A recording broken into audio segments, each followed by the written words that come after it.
montrer, c'est justement le temps d'établissement à l'appel, qui a été réalisé en véritables conditions. Donc on va voir un mobile qui va apparaître.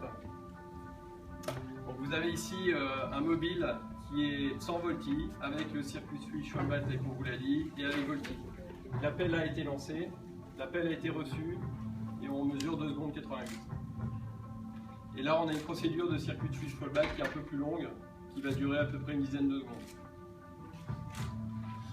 Donc ça c'est vraiment quasiment une instantanéité de l'appel qui est très intéressante pour nos clients.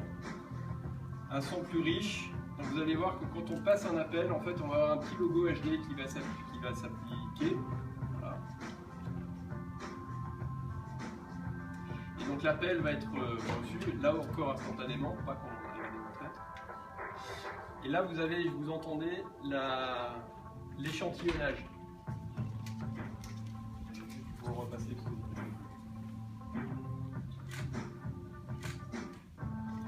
Vous allez voir qu'il y a un échantillonnage, vous allez entendre la voix qui a été encodée, enfin, la musique qui a été encodée avec ce que vous entendez en narrowband, en wideband AMR aujourd'hui en 3G.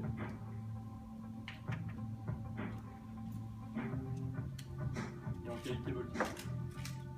On a une vraie différenciation sur la qualité du son qui va être restitué à l'utilisateur.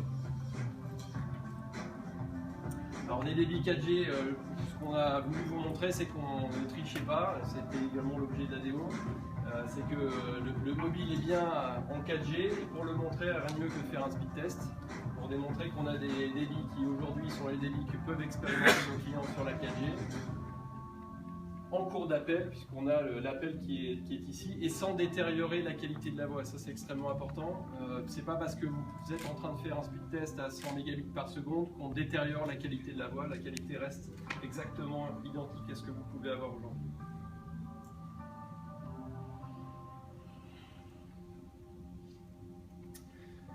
Alors des nouveaux usages, puisqu'on vous a dit qu'on était capable de prendre un appel pendant une session multimédia.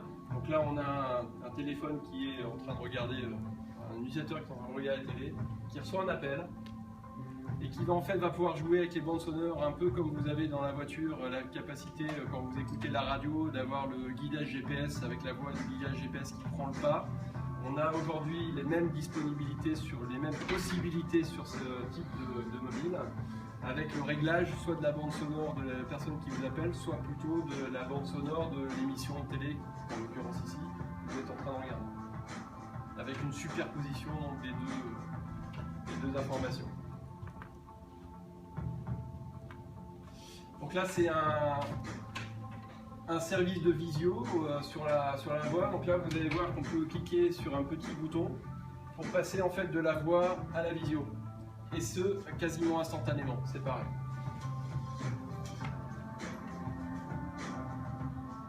Hop, donc là on clique et on repasse et vous pouvez le faire plusieurs fois pendant l'appel, ça ne pose pas de problème. Alors comme vous avez deux caméras au niveau du mobile, une caméra qui permet de vous filmer, vous avez aussi une caméra qui permet de vous montrer à l'utilisateur ce que vous êtes en train de voir, par exemple pour dépanner un problème informatique ou je ne sais quoi.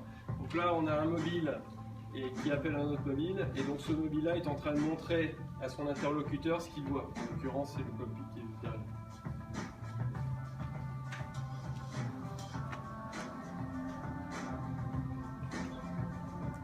Donc ça c'est une reprise de l'ensemble des avantages qu'on va mettre dans les mains de nos clients d'ici la fin de l'année. MOS, ça veut dire quoi? Alors le MOS, ça mesure la qualité de la voix. C'est ce qui permet de mesurer la qualité de la voix.